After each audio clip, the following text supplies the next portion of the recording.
All right, we are just a little over, 2 months until the first primary and the 2024 presidential election heating up. First, the Iowa caucuses.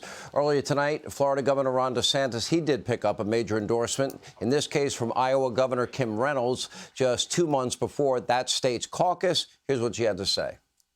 Someone who most importantly can win, and that person is Ron DeSantis.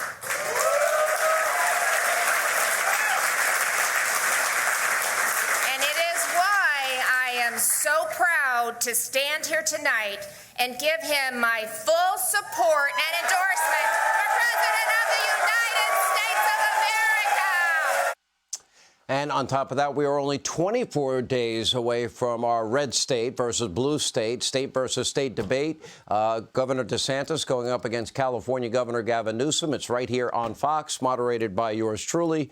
Joining us now, Florida Governor Ron DeSantis. Sir, Maybe it's a selfishness. Oh, you got a crowd. Yeah, we got some. I didn't know you had a big crowd. We had a good event. Yeah, we had a big event here in Des Moines, and Kim Reynolds is a very beloved figure in Iowa because she's done a great job. So we've got a lot of excitement. A lot of people are going to rondesantis.com and helping us out. So thank you, everybody, for your surge of support. Look, Governor, let's talk a little bit about the horse race aspect of it. One thing that I have picked up from a lot of people as I talk to people every day, and I know it's the nature of politics, I know it's the nature of primaries, the one thing that the constant theme I get back is the Republicans that I talk to, everyday people, they would rather the Republicans all get along, but that's not realistic in a primary, is it? Well, look, I mean, I spend most of my time just talking about my record of accomplishment, my bio, and my vision for the future. I mean, that ultimately is, I think, what this is all about. We see the country hit the skids. We see the decline across all these indicators. And the question is, are we just going to kind of shrug our shoulders and accept the managed decline of the country? Or are we going to reverse the decline and have an American revival? And that's just going to require leadership. You got to fight for people. You got to be able to deliver the wins, both politically and policy, and you got to be able to lead even when it's not easy. And so that's the message we have. And, here in Iowa, Sean, because you've covered this, and I know you've been here and done events, a caucus is unlike a typical election. I mean, these are people that are going to go out in mid-January where it's very cold, and they're going to have to go to a site for many hours to be able to register their preference. And so it's really an organizational game. We've now visited 87 of 99 Iowa counties. I'm the only candidate that's going to visit all 99 Iowa counties, which is a tradition here. They're called the full Grassley.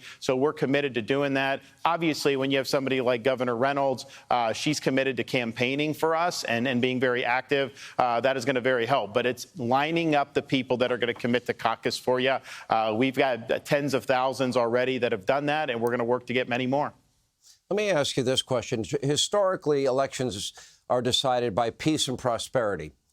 Elections usually come down, especially when you're up against an incumbent in a general election. Are you better off than you were 4 years ago? Can you have imagined things would be this bad with 3 years under Joe Biden? Because, frankly, I cannot imagine it. Actually, I mean, I was sounding the alarm in 2020. I mean, I worked very hard in that general election to try to defeat Biden on behalf of the Republicans. And I just saw him as a spent force. I just didn't think he had the capacity to even do the job. And I thought he would be manipulated by far left elements of the Democrat Party. And that's exactly what's happened. His weakness has invited huge problems internationally. His agenda at home has been outright disastrous. And so, we're now in a very difficult situation as a country. So many of our wounds are self-inflicted. Let me look at the polls and let me ask you the question. Donald Trump has had a pretty large lead against all the other candidates. And in many ways, when you would think that if a presidential candidate gets indicted 4 times and arraigned 4 times, it seems to defy all conventional political gravity that every time that happens, the poll numbers go up. How do you explain that? Well, look, I think when that Alvin Bragg case came down, I mean, it was just so transparently ridiculous.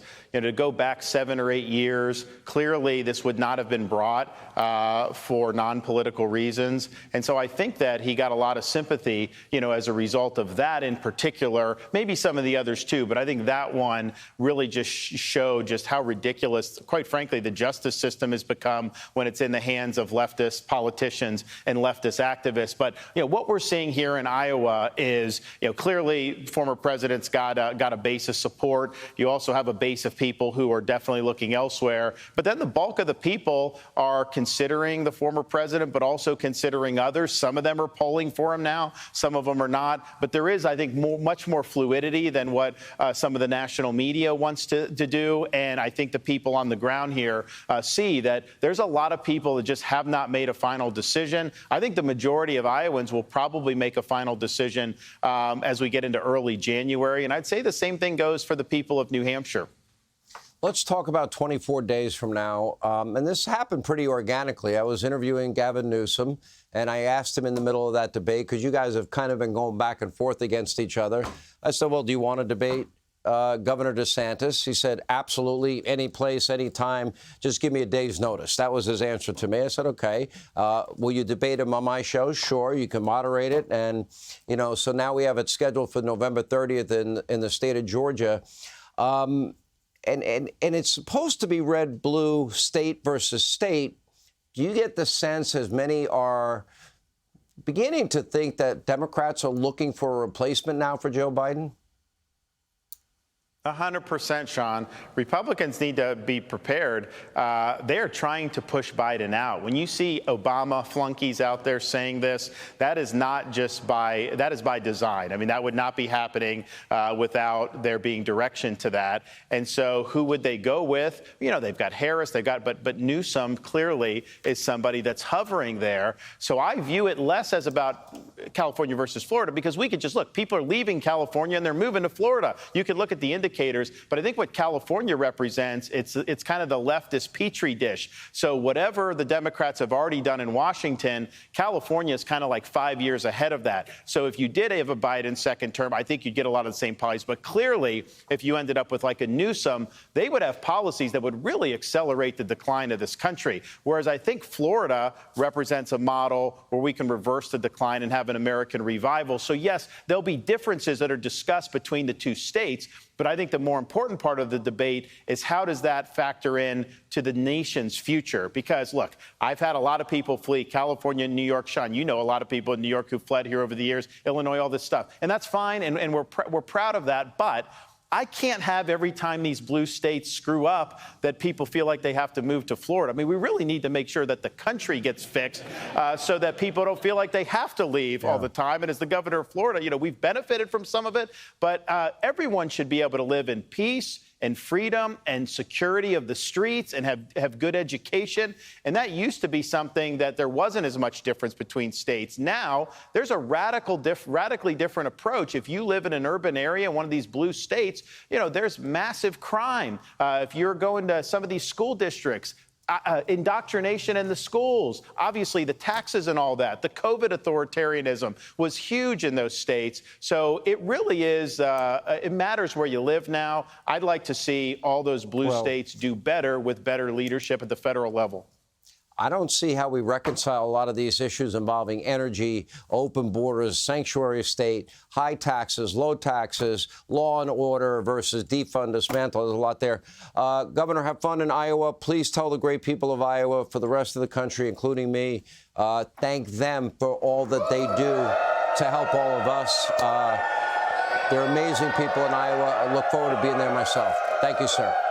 Hey, Sean Hannity here. Hey, click here to subscribe to Fox News YouTube page and catch our hottest interviews and most compelling analysis. You will not get it anywhere else.